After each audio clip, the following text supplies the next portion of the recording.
سے، اپنے خالق سے ان کا محبت کا رشتہ ہے اور وہ شدید پیار کرتے ہیں۔ دوسری جانب نبی پاک صلی اللہ تعالی علیہ وسلم نے فرمایا، بخاری مسلم میں معروف اور مشہور اور امت کی جان ہے وہ حدیث کہ سرکار نے فرمایا کہ تم میں سے کوئی اس وقت تک مومن ہی نہیں ہو سکتا جب تک اپنی ہر چیز سے بڑھ کر مجھ سے پیار نہ کرے۔ اللہ سے بھی محبت کرنی ہے اور اللہ کے رسول سے بھی محبت کرنی ہے۔ محبت، اسلام جو ہے یہ محبت کا دین ہے۔ محبت جو ہوتی ہے یہ پورے عالم کو فتح کر دیتی ہے۔ محبت فاتح عالم ہوتی ہے۔ نفرت سے آپ کوئی کامیابی حاصل نہیں کر سکتے۔ محبت ایک ایسی چیز کا نام ہے جو آپ کو دنیا اور آخرت کی تمام کامیابیاں دے دیتی ہے۔ مومن جو ہوتا ہے نا، مومن، اس کا خمیر ہی محبت سے بنایا گیا ہے۔ مشکات میں حدیث ہے، نبی پاک علیہ السلام نے فرمایا، قال المؤمن معلف، فرمایا یہ جو مومن ہوتا ہے نا یہ محبت والا ہوتا ہے۔ اور حضور فرمانے لگے اس بندے میں کوئی خیر ہی نہیں، اس میں کوئی بھلائی ہی نہیں جو نہ محبت کرے اور نہ اس سے محبت کی جائے۔ مومن محبت والا ہوتا ہے، الفت والا ہوتا ہے، پیار والا ہوتا ہے، پریم والا ہوتا ہے۔ وہ بندے میں بھلائی نہیں جو نہ پیار کرے اور نہ کوئی اس سے پیار کیا جائے۔ محبت کا فروغ حسن ہے دین کا۔ آپ دیکھیں نا، نبی پاک صلی اللہ علیہ وسلم نے صحابہ کے بارے میں فرمایا کہ میرے صحابہ سے اس لیے محبت کرو کہ یہ میرے صحابہ ہیں۔ اہل بیت نبوت کا معاملہ آیا تو نبی پاک صلی اللہ تعالی علیہ وسلم نے اپنے اہل بیت نبوت کو چادر کے نیچے چھپا کے اور پھر ہاتھ اٹھا کے کہا، اے اللہ یہ میرے اہل بیت ہیں، میں ان سے محبت کرتا ہوں، تو بھی ان سے محبت فرمانا۔ آپ ذرا غور کریں کہ یہ محبت کہاں کہاں پہنچتی ہے، اللہ سے، اللہ کے رسول سے، حضور کے صحابہ سے، بات اہل بیت تک آئی تو کہا، ہے اللہ میں ان سے محبت کرتا ہوں، تو بھی ان سے محبت فرما، اور میرے مالک جو ان سے محبت کرے تو ان سب سے بھی محبت فرما۔ فروغ محبت، اشاعت محبت، تبلیغ محبت بڑا ضروری کام ہے۔ لیکن ایک تو یہ تھی کہ دین کے معاملے میں محبتیں جو شرعی محبتیں کہلاتی ہیں، اور ایک ہیں ہماری طبعی محبتیں۔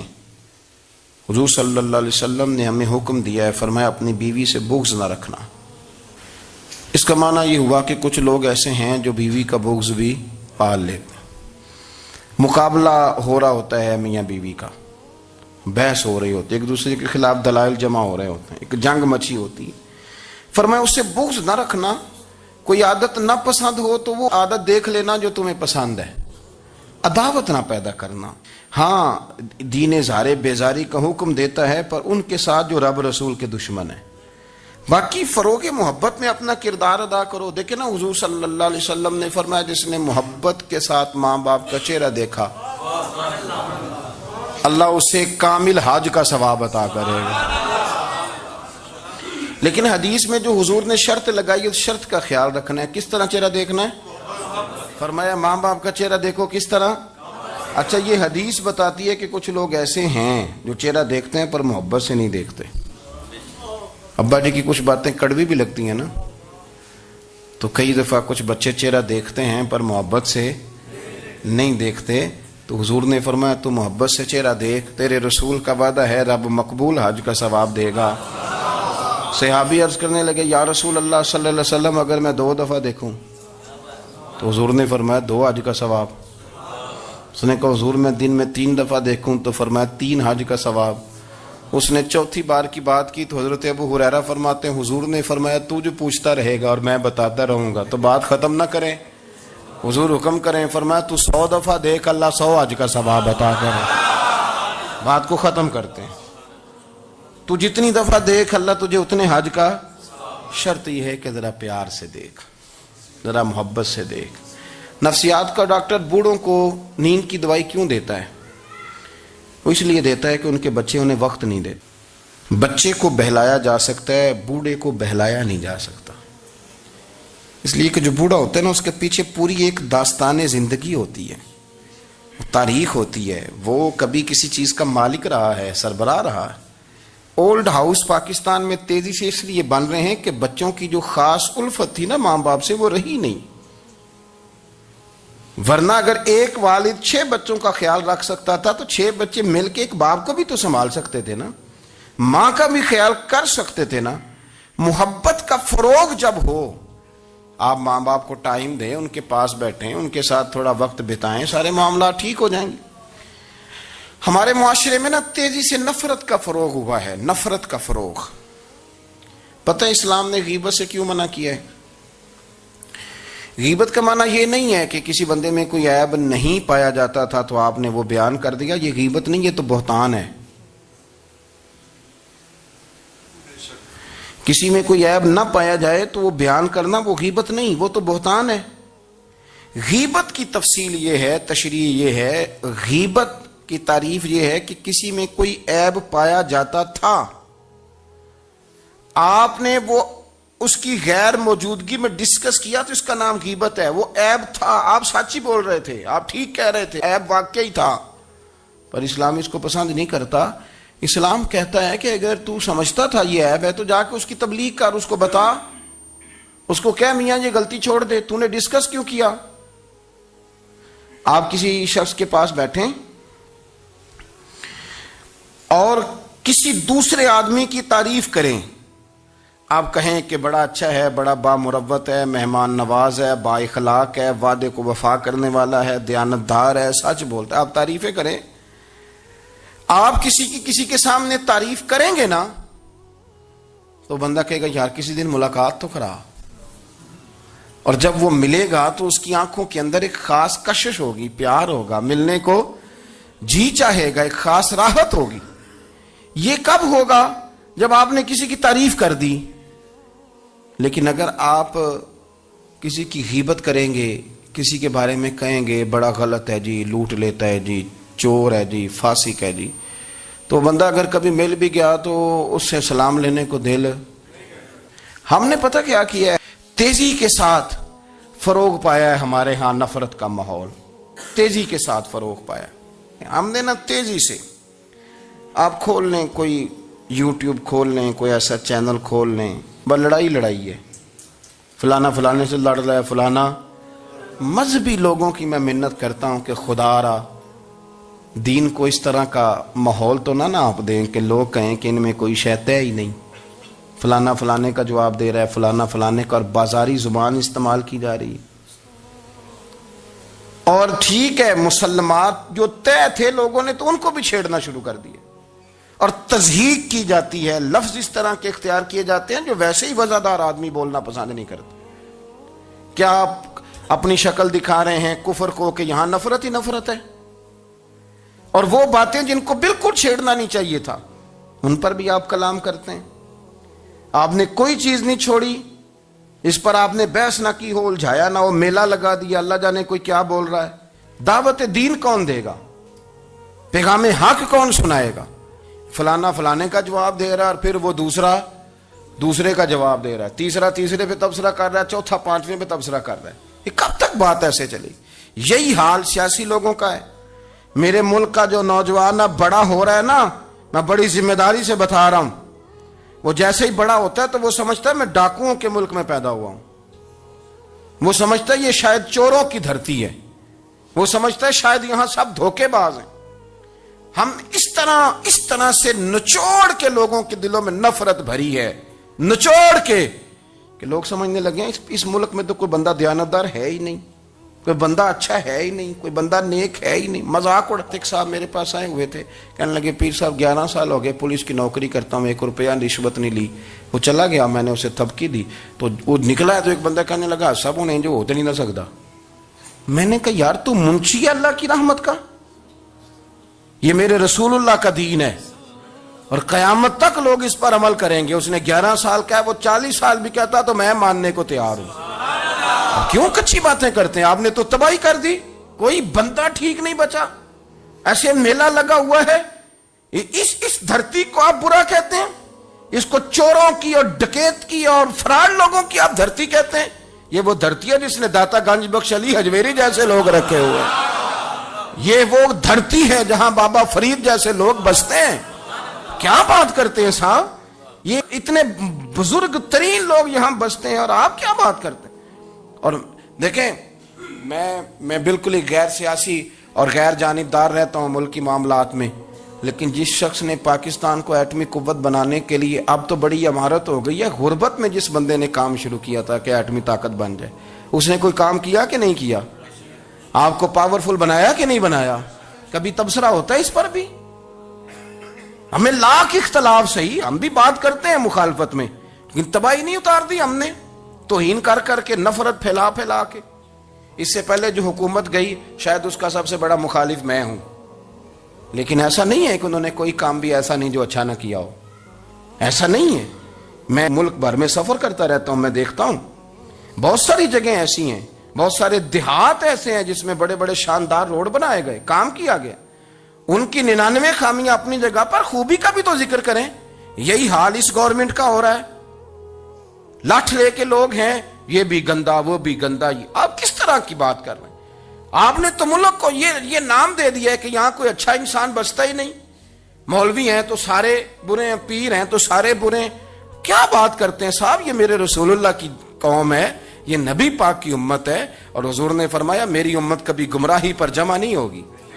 یہ نہیں ہو سکتا سارے لوگ ہی غلط ہو جائیں، لیکن ہم نے تباہی اتار دی۔ جس کے ہاتھ میں سپیکر آتا ہے وہ سب کی پگڑیاں اچھالنا ضروری سمجھتا ہے، جس کے ہاتھ میں قلم آتا ہے وہ کہتا چونکہ میں لکھ رہا ہوں تو میں اکیلا ٹھیک ہوں، باقی سارے غلط ہیں۔ محبت کو فروغ دیں، پیار کریں، اخوت کا رنگ دیکھیں۔ حاتم طائی کی بیٹی مجرم بن کے آئی تھی، مجرم بن کے، کلمہ نہیں پڑھتی تھی، اور اس کو سامنے کھڑے کر کے میرے نبی پاک نے فرمایا تیرا باپ کلمہ نہیں پڑھتا تھا پر اس میں عادتیں اچھی پائی جاتی تھیں، اس کی صفات ٹھیک تھیں۔ یعنی حضور تعریف کر رہے ہیں، نبی پاک تعریف، اور ہماری زبان گونگ ہو جاتی ہے تعریف کی دفعہ۔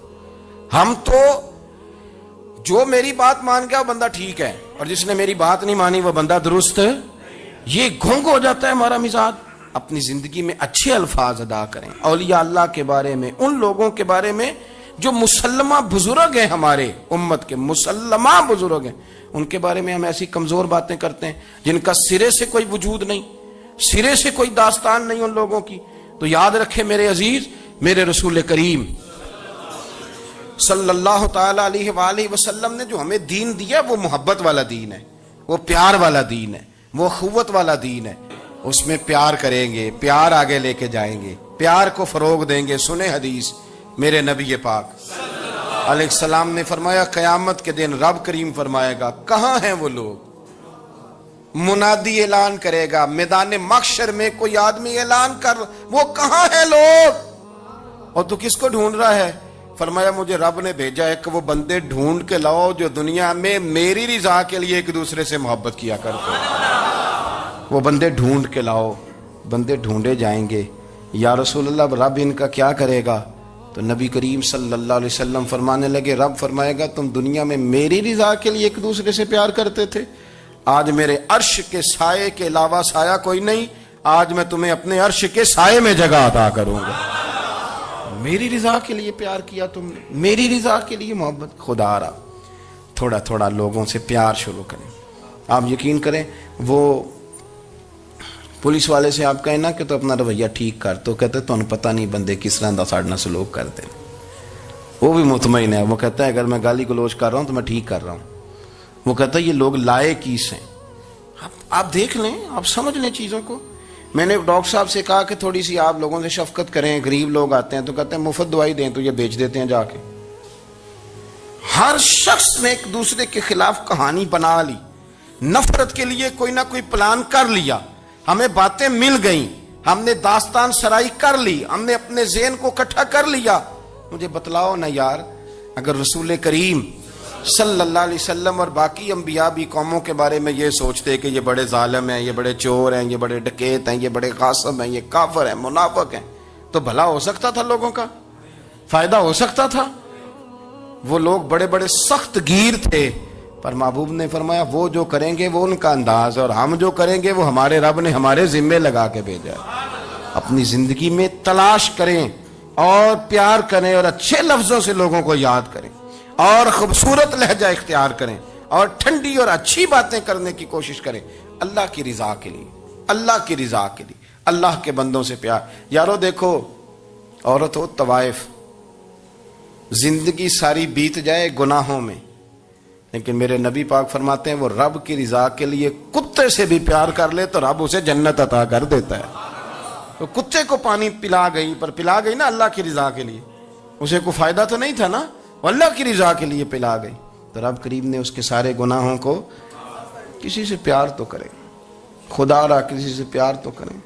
اس سال میرے گاؤں کے میلے کی بھیڑ میں جو گم ہوا وہ ایک بھکارن کا لال تھا، اس غریب کو تلاش تھی متاع خلوص کی، اور مخلوق چپ رہی کہ یہ مشکل سوال تھا۔ یار کوئی شخص ایسا بچا ہی نہیں جس سے لوگ امید کریں، توقع کریں کہ مجھے یہ اپنا کندھا دے گا میں سر رکھ کے رو لوں گا۔ کوئی ایک ایسا شخص ملا ہی نہیں جس کے بارے میں لوگ کہیں کہ بڑا مخلص ہے یار۔ اتنی بڑی میرے محبوب کی امت، ہر حکومت غلط، ہر شخص غلط، ہر بندہ برا، ہر جماعت بری، اللہ کی رضا کے لیے کچھ لوگوں کے لیے فروغ محبت کا بھی فریضہ سر انجام دیں۔ کیسے لوگوں کو یہ بات سمجھائی جائے؟ حضرت ابو ادریس خولانی رضی اللہ تعالیٰ عنہ تابعی ہیں، حافظ منذری نے الترغیب و ترہیب میں لکھا ہے، فرماتے ہیں کہ حضرت ابو ادریس خولانی کہ میں دمشق کی جامع مسجد میں گیا تو میں نے ایک چمکدار چہرے والا، سیاہ داڑھی والا، چمکتے دانتوں والا خوبصورت نوجوان نبی پاک کی حدیثیں بیان کرتا دیکھا۔ اس کے چاروں جانب حضور کے غلام بیٹھے تھے۔ میں نے ایک شخص سے کہا یار بڑا حسین چہرہ ہے، بڑا ہی خوبصورت انداز ہے، کون ہے بندہ؟ انہوں نے کہا آپ نہیں جانتے، یہ صحابی رسول حضرت معاذ ابن جبل ہے رضی اللہ تعالی عنہ۔ حضرت معاذ ابن جبل کا انتقال بھی کوئی 40 سال کی عمر سے پہلے ہو گیا تھا، لیکن ان پر حضور کا اعتماد اتنا تھا کہ حضور نے اپنی حیات ظاہرہ میں گورنر بنایا انہیں صوبے۔ چمکدار دانت، حدیثیں بیان کر رہے ہیں۔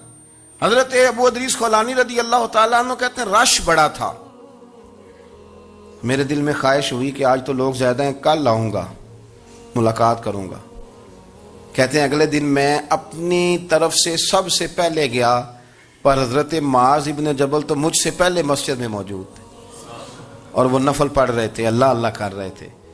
تو میں نے ان کے ساتھ سلام لی، فرمانے لگے کیسے آئے ہو؟ تو میں نے کہا حضور کل آپ کو دیکھا ہے، آپ کی باتیں سنی ہیں، تو گویا آپ کا تو چہرہ ساری رات میری آنکھوں کے سامنے رہا، تو میں تو سویرے زیارت کی غرض سے حاضر ہوا ہوں۔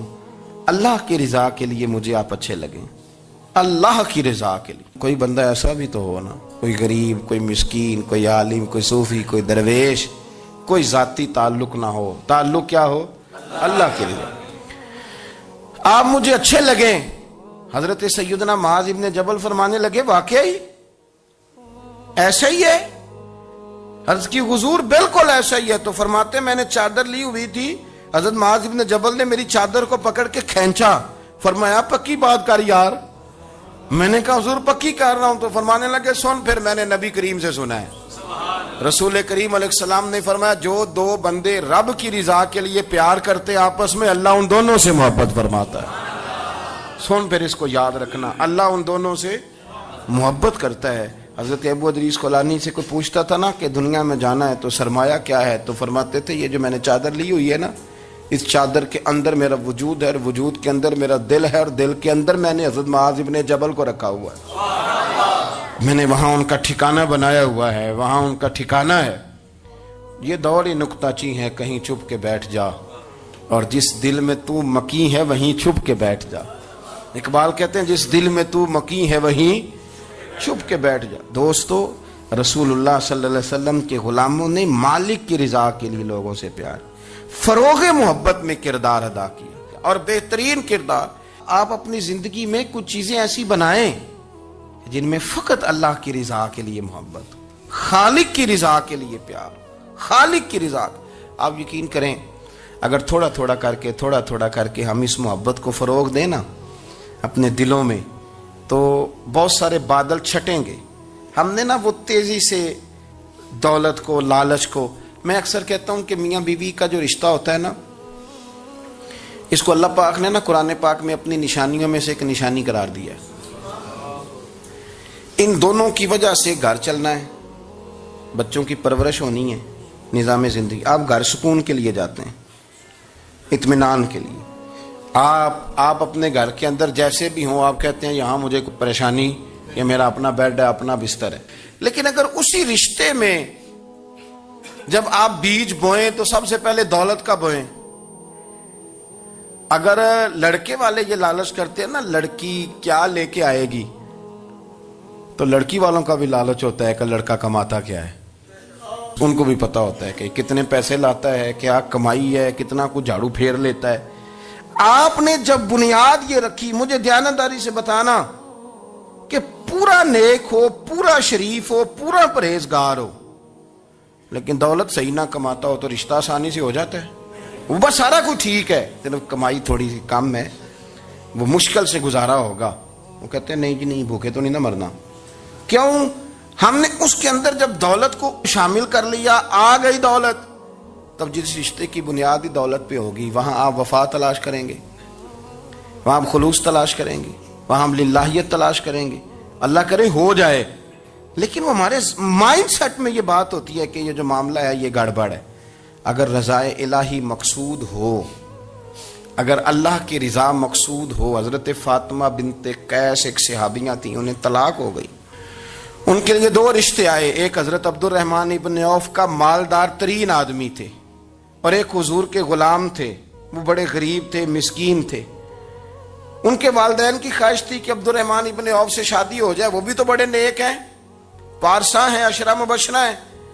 حضرت فاطمہ بنت قیس نے کسی بندے کی ڈیوٹی لگائی، کہنے لگی پتہ کرو نبی پاک کی رضا کیا ہے، حضور کی رضا کدھر ہے؟ تو پتہ چلا حضور کی خواہش غریب کی طرف ہے۔ تو وہ خاتون اپنے ماں باپ کو کہنے لگی میرا نا اس غریب سے رشتہ کرا دو۔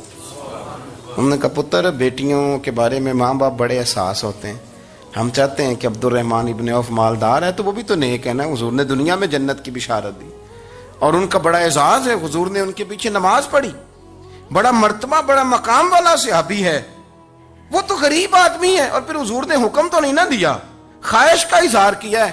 اس بی بی کے جملے بڑے شاندار ہیں، کہنے لگی آپ مجھے اللہ کی رضا کے لیے نا میرے نبی کے حوالے کر دیں، مجھے امید ہے اللہ رسول مجھے کبھی ضائع نہیں فرمائیں گے، مجھے حوالے کریں رسول کائنات۔ چھوڑیں کو ضروری ہے دنیا داری ہر طرف دیکھنا، کہیں کوئی کام ایسا بھی تو ہو نا جو محبت کے زور پہ ہو، جو محبت کے لیے ہو۔ کوئی ہمارے پاس بڑے سارے لوگ آتے ہیں، بڑے سارے لوگ آتے ہیں، اور ہم اس قابل بھی نہیں جتنے لوگ آ جاتے ہیں، میں صحیح کہہ رہا ہوں، بالکل کوئی حیثیت نہیں، 1% بھی۔ جب پلٹ کے دیکھتے ہیں تو شرم آتی ہے کہ یار اتنی دور سے بندہ چل کے آ گیا، اس کو کیسے سمجھائیں، کس طرح کر کے۔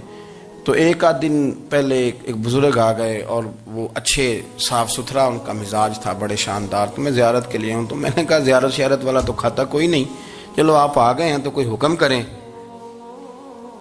تو کہنے لگے کوئی حکم نہیں، میں اللہ کی رضا کے لیے آیا ہوں۔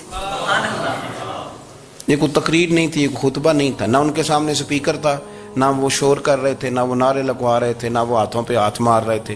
اور اس بندے نے کہا اللہ کی رضا کے لیے آیا ہوں، تو وہ بھی رو پڑے تو میں بھی رو پڑا، ختم ہو گئی بات۔ اب بات کو سمجھیں، یہ اتنا تگڑا رشتہ ہے نا یار۔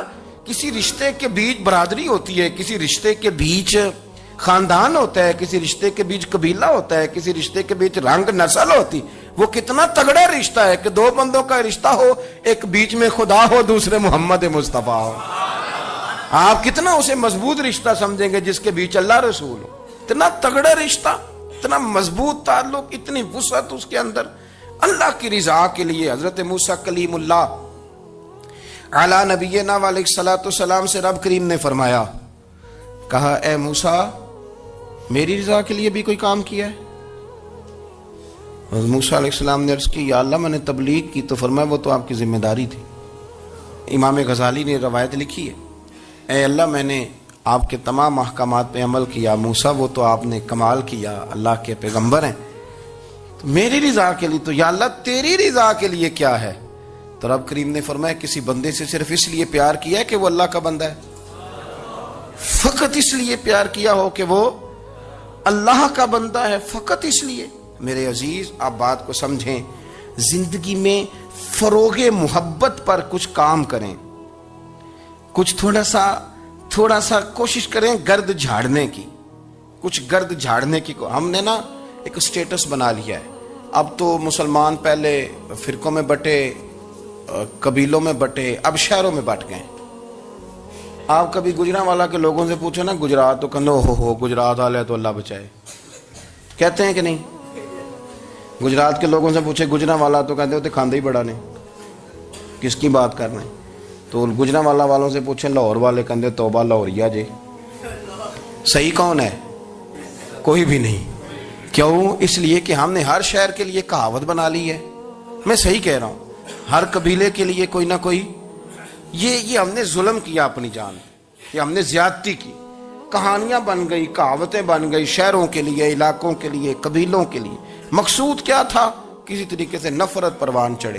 کھانا ہے نا, کھانا تو آپ جو کھانا کھاتے ہیں وہ اپنے ذائقے کے مطابق کھاتے ہیں. سندھ کے لوگ جو کھانا کھاتے ہیں وہ اپنے, آپ کا کوئی حق نہیں آپ ان کے کھانے پر تنقید کریں, اس لیے کہ ان کا ذائقہ وہ ہے, اور ان کا بھی کوئی حق نہیں وہ آپ کے کھانے پر تنقید کریں اس لیے کہ آپ کا ذائقہ. لیکن طنز کرتے ہیں. جو بات سمجھانا چاہتا ہوں وہ یہ ہے کہ ہم طنز کرتے ہیں, تنقید کرتے ہیں. تضحیک آمیز لہجہ ہمارا ہوتا ہے. اس لہجے کے اندر کمزوری ہوتی ہے, اس کے اندر اس طرح کی بناوٹ ہوتی ہے کہ محسوس ہوتا ہے کہ ہم سامنے والے کو بڑا نفرت کی نظر سے دیکھتے ہیں. یہ رویہ کبھی اختیار نہ کریں. اپنی زندگی میں کوشش کریں خلوص کے ساتھ, للہیت کے ساتھ. میرے نبی پاک علیہ وسلم نے صحابہ سے پوچھا تھا بتاؤ دین کی مضبوط گرہ کون سی ہے, مضبوط گرہ دین کی. تو ایک صحابی نے کہا یا رسول اللہ نماز. 5 وقت مسلمان جمع ہوتے ہیں, ایک دوسرے کا حال احوال پوچھتے ہیں, تو اس گرہ میں مسلمان بندے رہتے ہیں. حضور نے فرمایا تم نے بات ٹھیک کی پر میری مراد کو نہیں پہنچے. ایک صحابی نے عرض کی یا رسول اللہ صلی اللہ علیہ وسلم زکوٰۃ, امیر غریب کو زکوٰۃ دیتا ہے تو دونوں کا رشتہ مضبوط ہو جاتا ہے, تو یہ بہت بڑی گرہ ہے. تو حضور نے فرمایا بات تمہاری ٹھیک ہے پر تم میری مراد کو نہیں پہنچے. تو تیسرے نے عرض کی حضور حج, مختلف رنگوں کے, قبیلوں کے, نسلوں کے, علاقوں کے لوگ آتے ہیں, ایک ہی لباس پہنتے ہیں, ایک ہی بولی بولتے ہیں, لبیک اللہم لبیک. تو یہ بہت بڑی مضبوط گرہ ہے. تو نبی پاک صلی اللہ علیہ وسلم نے فرمایا بات تمہاری ٹھیک ہے پر تم میری مراد کو نہیں پہنچے. تو صحابہ نے عرض کی حضور پھر آپ ہی بتا دیں کہ اسلام کی مضبوط گرہ کون سی ہے جس میں مسلمان جڑ جائیں گے. نبی پاک نے فرمایا مضبوط گرہ محبت ہے. اللہ کی رضا کے لیے پیار کرو, لوگوں سے پیار کرو.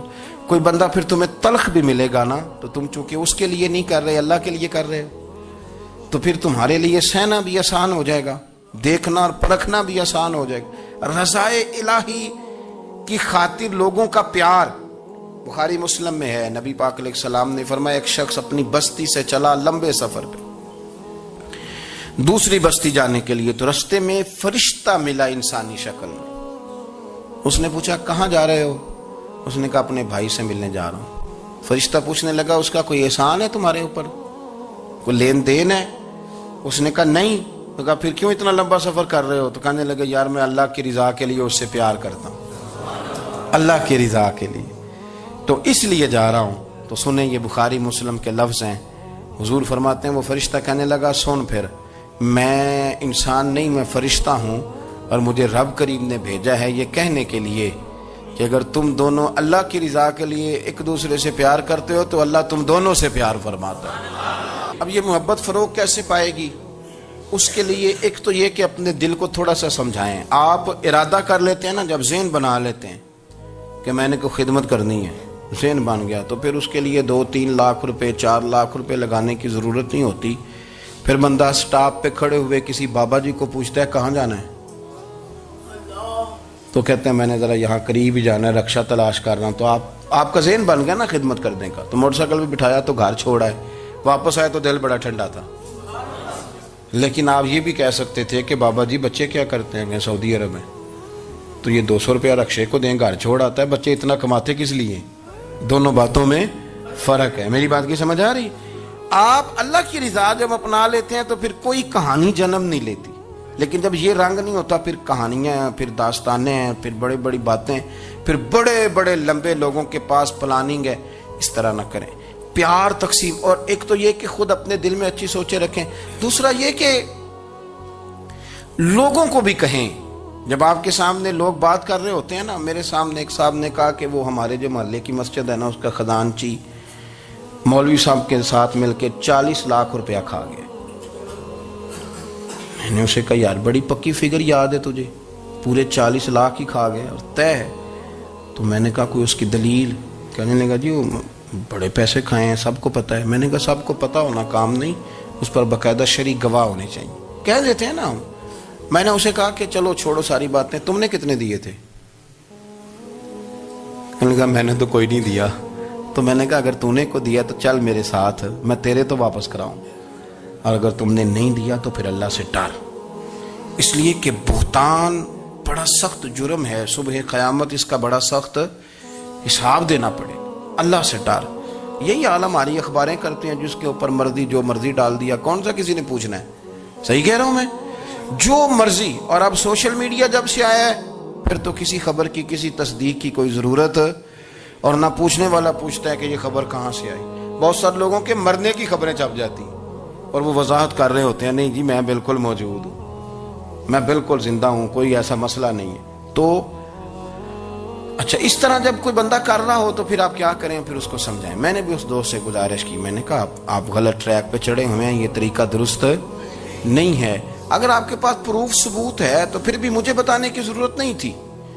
آپ وہ پروف ثبوت لے جاتے اور خزانچی اور امام صاحب سے ملتے، کہتے جی 40 لاکھ روپیہ کدھر ہے؟ آپ کے پاس پیسے تھے، وہ مسجد کے ہیں، اس کو آپ لائیں، فلاں جگہ استعمال کیے ہیں کہ نہیں. ان کے پاس جاتے، دائیں بائیں کہانیاں چھیڑنا تو آپ اپنے لیے گناہ اکٹھا کر لیں.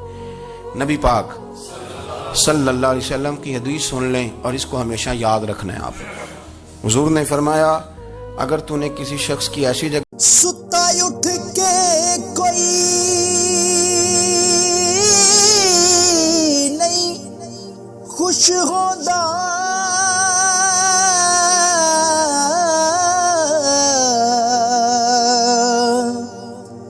بڑے ستے جگا کے میں ویکھیا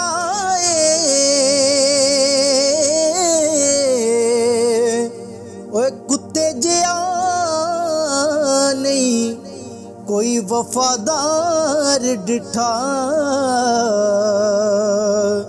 تے ٹکر سکا بھی پا کے ویکھ آئے.